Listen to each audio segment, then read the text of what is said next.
বাড়ির কাছে খেলতে গিয়ে অপহরণ, মায়ের কোল থেকে হারিয়ে গেল এক রত্তি। ঘটনাটি ঘটেছে দুর্গাপুর ইস্পাত নগরীর তিলক ময়দান সংলগ্ন বস্তি এলাকায়। পরিবার সূত্রে খবর, রবিবার তিলক ময়দানে দুই বোনের সঙ্গে খেলছিল ছোট্ট সুমিত্রা।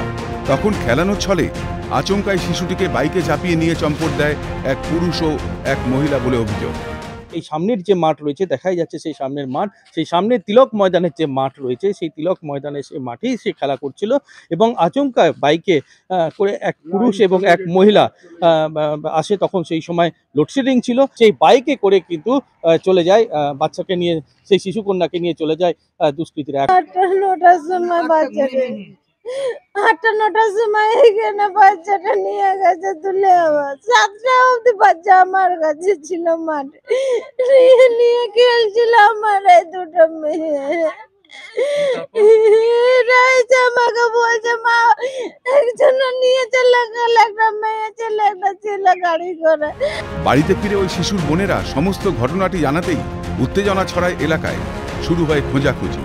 খবর পেয়ে ঘটনাস্থলে আসে পুলিশ, কিন্তু এখনো কোনো সন্ধান মেলেনি ওই শিশু। স্থানীয় একটি দোকানের সিসিটিভি ফুটেজ দেখে দুষ্কৃতীদের খোঁজ চালাচ্ছে পুলিশ। কারোর সঙ্গে কোনো ইয়ে নেই, দুশ্মনী নেই, কারোর সঙ্গে কোনো ইয়ে নেই। নিজে রাজমিস্ত্রি কাজ করি, খাটি খাই, বউ বাচ্চাকে ঠিকভাবে রাখি, এইটাই। তার মধ্যে এই কালকে এই ঘটনা ঘটে গেছে।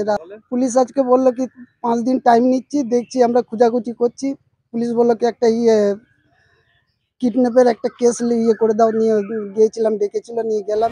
পুলিশের তরফে চেষ্টা চালানো হচ্ছে বলে জানিয়েছেন দুর্গাপুর নগর নিগমের 6 নম্বর ওয়ার্ডের প্রাক্তন তৃণমূল কাউন্সিলর। একজন ভদ্রলোক মোটরসাইকেল করে ছিলেন, নিয়ে এসে বলছে তোর ভাইকে দে একটুখানি, একটু ঘুরিয়ে দিয়ে একবার, এরকম ঘোরানোর নাম করে নিয়ে চলে গেছে, এটুকুই শুনেছি। পুলিশকে আপনারা জানিয়েছেন? হ্যাঁ, পুলিশ তো তার আগেই একবার রাউন্ড দিয়ে, তার একটু আগেই তারা রাউন্ড দিয়ে চলে গেছে, তারপরেই হয়েছে, 5 মিনিটের মধ্যেই ঘটনাটা হচ্ছে। এদিকে আইন শৃঙ্খলা ভেঙে পড়েছে, এ নিয়ে সুর চড়িয়েছে বিজেপি নেতৃত্ব।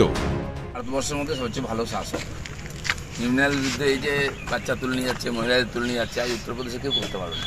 এটা নিয়ে বন্ধ করেছে, মানুষ নিশ্চিন্তে বেঁচে আছে। দুর্গাপুরে দিনে রাতে ডাকাতি হচ্ছে, দুর্গাপুরে অবশেষে বাচ্চা চুরি হচ্ছে, দুর্গাপুরে এইসব ঘটনা ঘটছে। প্রশাসনের হেলদোল নয়, প্রশাসন শুধু শাসক দলের তাবেদারি করতে ব্যস্ত রয়েছে। দুর্গাপুর ইস্পাত নগরীতে শিশু অপহরণের ঘটনায় টান টান উত্তেজনা শহরে। কষ্টে বুক ফাটছে মায়ের। ঘরের মেয়ে ঘরে ফিরুক, সেই আশায় বুক বেঁধে রয়েছে পরিবারের সদস্যরা। দুর্গাপুর থেকে রাজেশ সেনগুপ্ত, ক্যালকাটা নিউজ।